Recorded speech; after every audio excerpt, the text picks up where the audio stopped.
അസ്സലാമു അലൈക്കും വറഹ്മത്തുള്ളാഹി. സഹോദരങ്ങളെ, നമ്മൾ 2-3 ദിവസമായി ചർച്ച ചെയ്യുന്ന ആഗോളതലത്തിൽ മൊത്തം ഭയങ്കര വൈറലാവുകയും ട്രോളിന്റെ മേൽ ട്രോളും എല്ലാമായി നിറഞ്ഞു നിന്ന ഒരു വിഷയമാണ് റുഷ്ദ മോൾ, അല്ലെ? ആ ഒരു ഗാനം. അതായത് അതിനെക്കുറിച്ചുള്ള റിയാക്ഷനും അതിനെ വല്ലാതെ മോശവൽക്കരിച്ചുകൊണ്ട് ഡാൻസുകളും പാട്ടുകളുമായി പലരും റീൽ ചെയ്തുകൊണ്ടിരിക്കുകയാണ്. അതുകൊണ്ട് തന്നെ ഞാൻ വളരെ കഴിഞ്ഞ വീഡിയോയിലൊക്കെ പറഞ്ഞിട്ടുണ്ട്, എത്രത്തോളം ആ വീട്ടുകാരും ആ റുഷ്ദ മോൾ എന്ന് പറയുന്ന പെൺകുട്ടിയും അവരുടെ ഭർത്താവ് സഖാഫിയും ഒക്കെ വേദനിക്കുന്നുണ്ട് എന്നുള്ളത് ആരും ശ്രദ്ധിക്കുന്നില്ല, ആരും ശ്രദ്ധിക്കാതെ പോകുന്നു എന്നുള്ളതാ. ഞാൻ പറയട്ടെ, നമ്മളിപ്പോ ഈ ഒരു വിഷയം വന്നപ്പോ നമ്മളടക്കം പറയാം തെറ്റാണ്, അങ്ങനെ പാടാൻ പാടില്ല, ഒരു സദസ്സിൽ വെച്ച് ഈ ഒരു വസ്ത്രധാരണത്തിൽ വെച്ച് നിങ്ങൾ പാടരുതായിരുന്നു എന്ന് നമ്മളൊക്കെ വീഡിയോയിൽ പറഞ്ഞിട്ടുണ്ട്, പല പണ്ഡിതന്മാരും പറഞ്ഞിട്ടുണ്ട്. പക്ഷെ അതിനെ ഓവറാക്കിക്കൊണ്ട് പറഞ്ഞ പലരുമുണ്ട്, അതിനെ കളിയാക്കിക്കൊണ്ട്. അതിനെക്കുറിച്ച് പലരും പറഞ്ഞത് അറിഞ്ഞുകൊണ്ടാണ് പലരും വീഡിയോ ചെയ്യുന്നതും അതിന്റെ വീഡിയോ കണ്ടതിന്റെ പേരിൽ. കാരണം ആ ഒരു ഘട്ടം മാത്രമാണ് ആകമാനം പരന്നത്. അതിൽ തന്നെ ഏറ്റവും സന്തോഷം എന്ന് പറഞ്ഞാൽ വളരെയേറെ എല്ലാവർക്കും ഒരു മാതൃക എന്ന് പറയുന്നത് ഈ ഒരു വിഷയം കണ്ടപ്പോൾ അതിനെക്കുറിച്ച് പലരും എതിർത്ത് പറഞ്ഞു. അതിന് നൗഷാദ് ബാക്കവി ഉസ്താദ് അടക്കം തന്റെ സദസ്സിൽ വെച്ച് അതിനെക്കുറിച്ച് ആക്ഷേപരൂപേണ അത് കളിയാക്കുകയും പറയുകയും മോശമാണ്, അവിടെ ഈമാനുള്ള അല്ലെങ്കിൽ ആണത്തമുള്ള ആരുമില്ലേ എന്ന് ചോദിക്കുന്നൊക്കെ ഉണ്ടായിരുന്നു.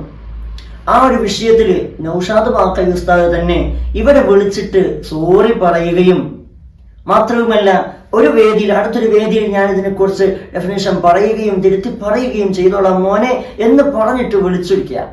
നമ്മൾ ചിന്തിച്ചു നോക്കിയേ, എത്രയാണ് ആൾക്കാരെ വീട് ചെയ്യുന്നത്.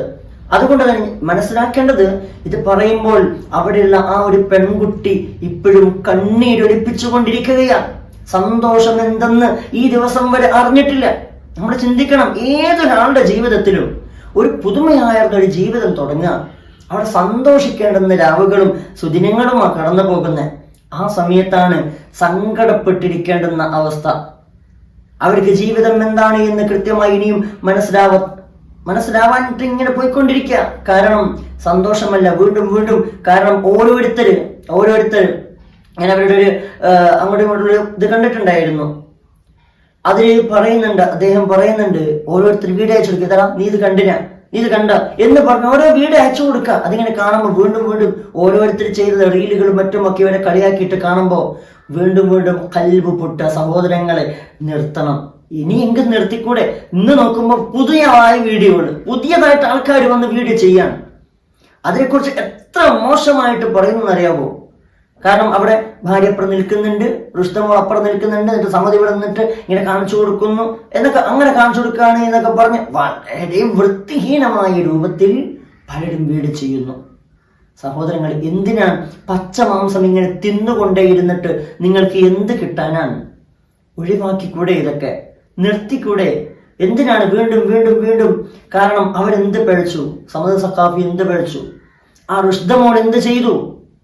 നിങ്ങൾ ആ ഒരു പാട്ട് വെച്ചിട്ട് കളിയാക്കുമ്പോൾ അതിന് വരുന്ന പേര് ഇവരുടേതാണ്. അവരെന്ത് ചെയ്തിട്ടാണ്? അതിങ്ങനെ ലോകമാനം വീണ്ടും വീണ്ടും കളിയാക്കിക്കൊണ്ട് അതിനെ ട്രോളിക്കൊണ്ട് ഇങ്ങനെ ചെയ്യുമ്പോൾ അവരുടെ മൊബൈലിലേക്കും ഇതൊക്കെ വരികയാണ്.